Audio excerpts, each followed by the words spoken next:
গেল ৮ই August Tongi station রোডের পাশে পড়ে থাকা দুটি ট্রাভেল ব্যাগে মাথাবিহীন টুকরো মরদেহ উদ্ধারের ঘটনায় শুরু হয় চাঞ্চল্য। হত্যার রহস্য উদ্ঘাটনে মাঠে নামে আইনশৃঙ্খলা রক্ষাকারী বাহিনীর বিভিন্ন সংস্থা। উদ্ধার হয় মরদেহটির মাথা, শনাক্ত হয় পরিচয়। এই ঘটনায় চট্টগ্রাম থেকে মূল হোতাসহ ৩ জনকে গ্রেফতার করেছে র্যাব। র্যাব বলছে, নিহত অলি মিয়ার বাড়ি নরসিংদীতে। আসামিরা তার পূর্ব পরিচিত ছিল। টঙ্গীতে বসবাস করত তারা। অলি মিয়াকে খুন করে লাশ গুমের উদ্দেশ্যে তার দেহ টুকরো টুকরো করে ট্রাভেল ব্যাগে করে স্টেশন রোডে ফেলে রাখে আসামিরা।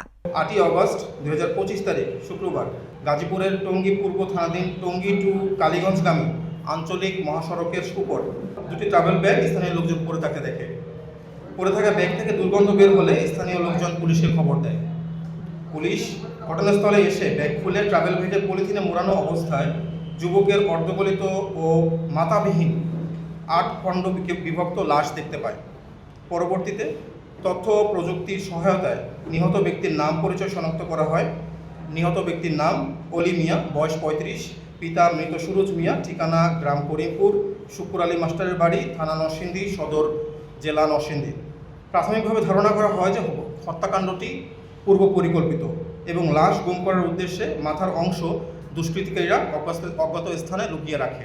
র্যাব আরও জানায়, প্রাথমিক জিজ্ঞাসাবাদে মূল হোতা আপেল মাহমুদ স্বীকার করে মূলত স্ত্রীর চরিত্র নিয়ে কটূক্তি, ভাগিনাকে খুনের পরিকল্পনা ফাঁস এবং সাজ্জাদকে মারধরের ঘটনার প্রতিশোধ নিতে পূর্ব পরিকল্পনা অনুযায়ী হত্যা করা হয় অলি মিয়াকে।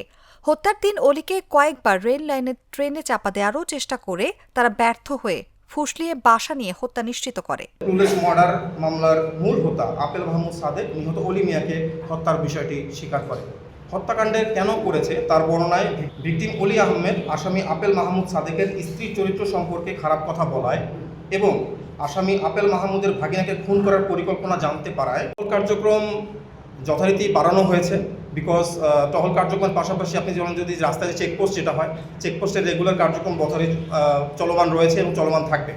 এবং এছাড়াও এর পাশাপাশি যেহেতু অপরাধ কার্যক্রমটা রিসেন্টলি আপনারা সবাই জানেন এবং আমরাও জানি যে খুবই বেড়ে গিয়েছে ওখানে, তো যার ফলে এর পাশাপাশি যে গোয়েন্দা নজরদারি যেটা আছে র্যাবের, সেটা আরও বৃদ্ধি করা হয়েছে ওখানে ইনশাআল্লাহ। নিহত অলি মিয়া ও আপেলের নামে বিভিন্ন থানায় কয়েকটি মামলা রয়েছে।